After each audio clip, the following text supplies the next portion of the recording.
Willkommen to the Trainer Closet, where trainer secrets are revealed and tested. Individual results may vary depending on genome and microbiome. microbiome. Does that remind me of something? Micro. Here's Mike, and my name is Rest. So Mike, what's today's topic? Today we are going to talk about a very popular study out of Stanford University. Very recent popular study. Yes? Very recent, very legit. They put a lot of effort into it. It was the biggest study of its kind in recent history, maybe ever. You tell me. Yeah, no, according to what I know, it's like the biggest study that they did long term. So like they took about 600 people, signed up for it at the beginning. In the end, like around 400 stayed with it. And it's lasted about 1 year. So the point about it is that most of the studies are shorter and less people take part. So it's a little bit more, I guess, legit, so to speak. More legit. And they tested low fat against low carb in weight loss. And the results basically showed that neither of them were preferable. So there, like a lot of these fancy diets always claim, oh, this is the way to go. And they basically tested both directions and said, like, in the end, it came out like a lot of people on the low carb diet had gains and losses, and the same is true for the low fat. So, yeah, I think the result was one group lost 11 pounds on average, and the other group lost 13 pounds on average. So pretty much a trivial difference. In a year's time. In a year's time. Yeah. So like, again, which then makes you to believe. And the most interesting part for me though was that they actually also looked at genome type. So like basically they looked at like, what your insulin output was, and then predicted, because of those predictions, which one should lose more weight on the low carb versus, on the low fat. And they found out that, this also did not play a big part, which kind of was a little bit a slap into my face, because I've always kind of thought like, depending upon where you're from, gives you a little bit of an idea what to eat and what not to eat. And I still believe that to be true. I just think that at this time, we probably don't have enough ideas about how the exact genomes will, come out and express themselves, and then therefore, it's a little bit in the beginning of this specific scientific. And I think that we as professionals and we as human beings, you want an answer. So you want to say, if you're this, then you eat like this. If you're this, then you eat like this. But in all the research that shows, it's not categorical like that. Is that a word? Categorical? It works. It's not categorical like that, because it really is personalized for each human being. And so what this study really concluded was that just bringing attention to your macronutrients, being mindful of what you're eating, was the benefit in this study. And it didn't matter if you restricted fat or if you restricted carbs, just the fact that you were mindful about your macronutrients, not your micro.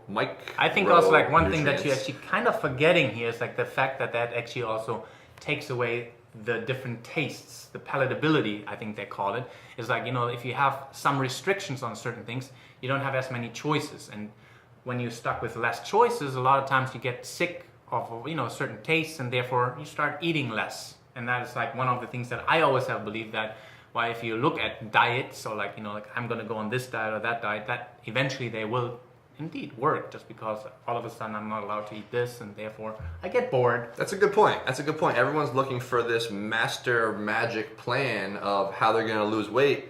But really what it comes down to is any plan that restricts your caloric intake and gets your caloric intake beneath your resting metabolic rate should help you lose weight. And if it doesn't help you lose weight, there's other stuff going on in your body, and that it's a different topic. But caloric restriction should help you lose weight. Am I right? Simplified might be yes. Simplified, yes. That's what I'm going for. Simplified, I would say, calorie restrictions, yes. But again, that's kind of the thing also that was in this study, that they actually all were on the same exact calorie intake. And some of them gained weight and some of them lost weight. So it's not just calorie intake. It's also, exactly what we're trying to say. It's like, where you're from, your genome type, like how do you digest carbs versus fats, and what do you actually extract. Like a good example in that direction is always like what I try to give is like, if you look at an orange has a lot of vitamin C.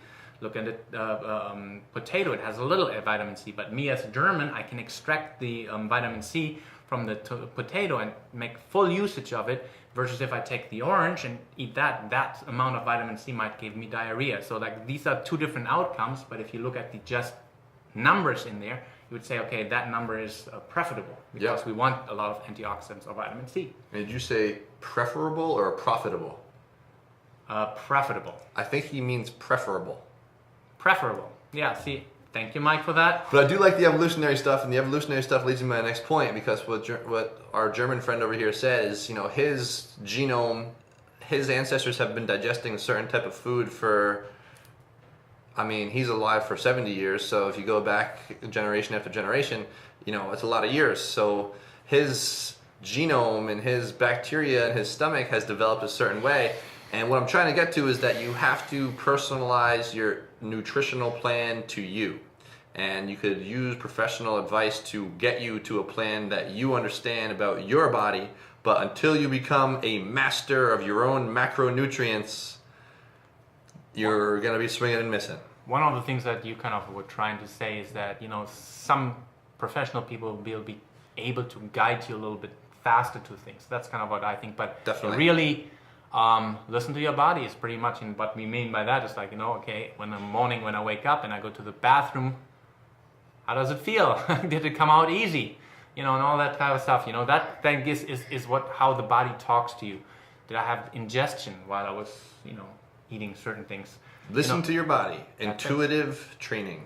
And eat whole foods. Whole foods. Whole foods. Because in the whole foods, there's always, everything is combined with, you know, what it needs to be combined with in order for your body to take it out of there and use it.